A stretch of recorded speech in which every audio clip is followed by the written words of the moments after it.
Bismillahirrahmanirrahim. Assalamualaikum warahmatullahi wabarakatuh. Innal hamdalillah nahmaduhu wa nasta'inuhu wa nastaghfiruh wa na'udzu billahi min syururi anfusina wa min sayyiati a'malina. May yahdihillahu fala mudilla lahu wa may yudlil fala hadiya lahu. Asyhadu an la ilaha illallah wa la syarika lahu wa asyhadu anna Muhammadan abduhu wa rasuluhu la nabiyya ba'da. Qala Allahu ta'ala fil Qur'anil Karim. A'udzu billahi minasyaitonir rajim. Bismillahirrahmanirrahim. Walaqad dara'na li jahannama katsiran minal jinni wal ins lahum qulubun la yafqahuna biha wa lahum a'yunun la yubsiruna biha wa lahum adhanun la yasma'una biha ulaika kal an'ami bal hum adallu ulaika humul ghafilun. Wa qala Rasulullah sallallahu alaihi wasallam may yuridillahu bihi khairan yufaqihuhu fiddin. Alhamdulillahirabbil alamin, atas segala nikmat yang Allah berikan kepada kita semuanya, terlebih-lebih nikmat iman dan Islam, sehingga pada hari ini kita masih senantiasa senantiasa kita bisa menikmati belajar walaupun hanya lewat online dahulu, karena memang dalam kondisi yang masih adanya wabah, adanya pandemi COVID-19. Ikhwan fillah rahimakumullah, saudara-saudari yang dirahmati Allah Subhanahu wa taala, Allah telah memberikan kita berupa kenikmatan, berupa penglihatan, pendengaran, maupun hati kita, supaya kita menjadi orang yang senantiasa belajar, terlebih-lebih ilmu din.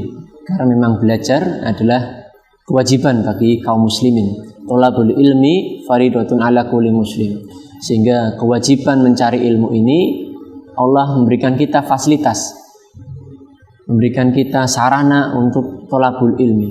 Apa aja sarana untuk thalabul ilmi? Allah sebutkan di dalam surah An-Nahl, yaitu surat ke-16 ayat yang ke-78. A'udzubillahi minasyaitonir rajim. Bismillahirrahmanirrahim. Wallahu akhrajakum min butuni ummahatikum la ta'lamuna syai'a wa ja'ala lakumus sam'a wal absara wal af'idah la'allakum tashkurun. Dialah Allah yang telah mengeluarkan kalian dari perut ibu kalian dalam keadaan tidak mengetahui sesuatu apapun. Lalu Allah memberikan kalian, yaitu berupa pendengaran, penglihatan, dan hati untuk berpikir agar kalian itu bersyukur. Jadi kaum muslimin yang dirahmati Allah Subhanahu wa taala, Allah memberikan kita fasilitas berupa pendengaran, penglihatan, hati kita untuk berpikir agar kita thalabul ilmi, agar kita mencari ilmu sehingga kita bisa memahami mana kebenaran, mana kebatilan, mana yang diridhai oleh Allah Subhanahu wa taala dan mana yang dimurkai oleh Allah Subhanahu wa taala.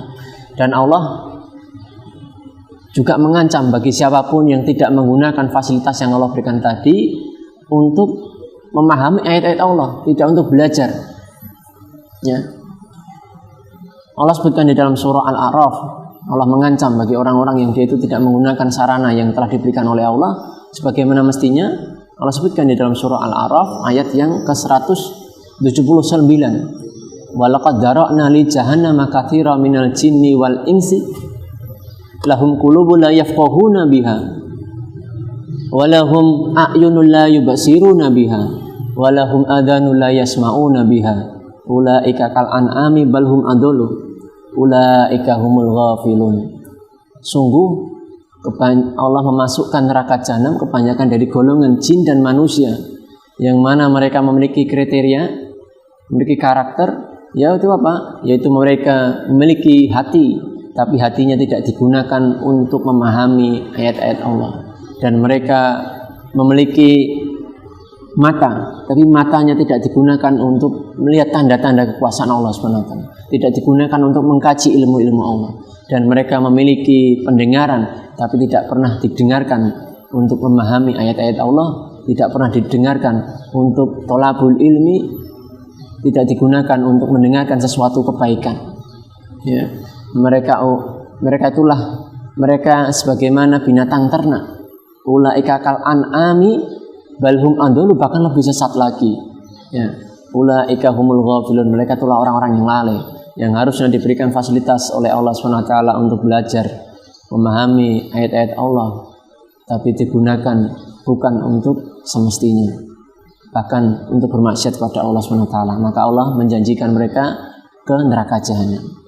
Maka saya mengajak diri saya pribadi dan pada kaum muslimin seluruhnya, marilah kita gunakan fasilitas yang Allah berikan pada kita, sarana yang telah diberikan oleh Allah kepada kita untuk memahami, untuk mempelajari, untuk mengamalkan ilmu-ilmu Allah Subhanahu wa taala. Lalu sarana yang Allah diberikan ini sehingga kita bisa mendapatkan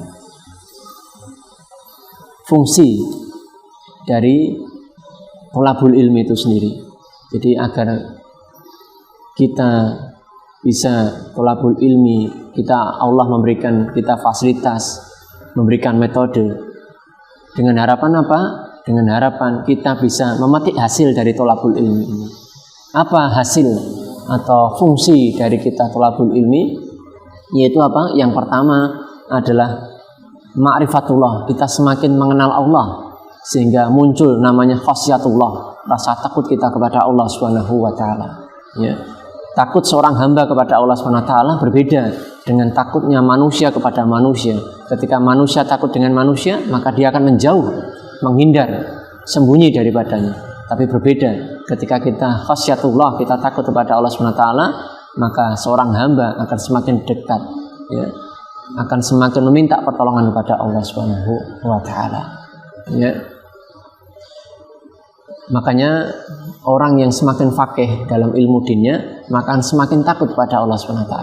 Allah sebutkan di dalam surah Al-Fatir, yaitu surat ke-35 ayat yang ke-28, innama yakhsyallaha min ibadihil ulama, sesungguhnya orang yang paling takut kepada Allah SWT adalah ulama. Ya. Maka inilah esensi dari kita disuruh thalabul ilmi.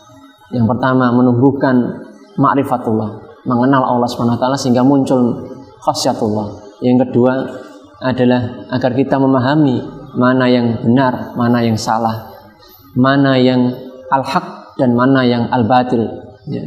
Makanya dalam sebuah hadis Rasulullah SAW menyebutkan, ketika Allah mengendaki kebaikan pada seseorang, maka orang tersebut dia difaqihkan tentang ilmu dinnya. Mayyiridillahu bihi khairan yufaqihu fiddin. Barang siapa yang oleh Allah Subhanahu wa taala kehendaki kebaikan, maka orang tersebut difaqihkan, dipintarkan terhadap agamanya. Ya. Lalu yang ketiga, bahwasanya memang syarat dari diterimanya amal kebaikan, amal soleh adalah dengan ilmu. Ya, dengan ilmu. Ya.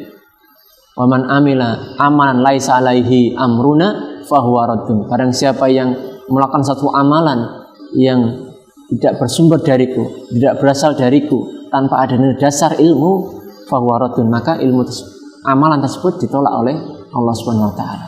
Berdasarkan hadis ini, maka fungsi esensi dari kita thalabul ilmi adalah yang pertama yaitu ma'rifatullah. Yang kedua adalah agar kita memahami mana yang benar, mana yang salah, mana yang al-haq dan mana yang al-batil. Dan yang ketiga adalah menjadi syarat diterimanya amal ibadah kita. Mudah-mudahan kita bisa menggunakan sarana yang diberikan oleh Allah SWT sebagaimana mestinya, dan mudah-mudahan menumbuhkan kecintaan kita kepada Allah SWT dengan thalabul ilmi. Demikian yang bisa saya sampaikan. Usikum wa nafsi bitaqwallah. Wassalamualaikum warahmatullahi wabarakatuh.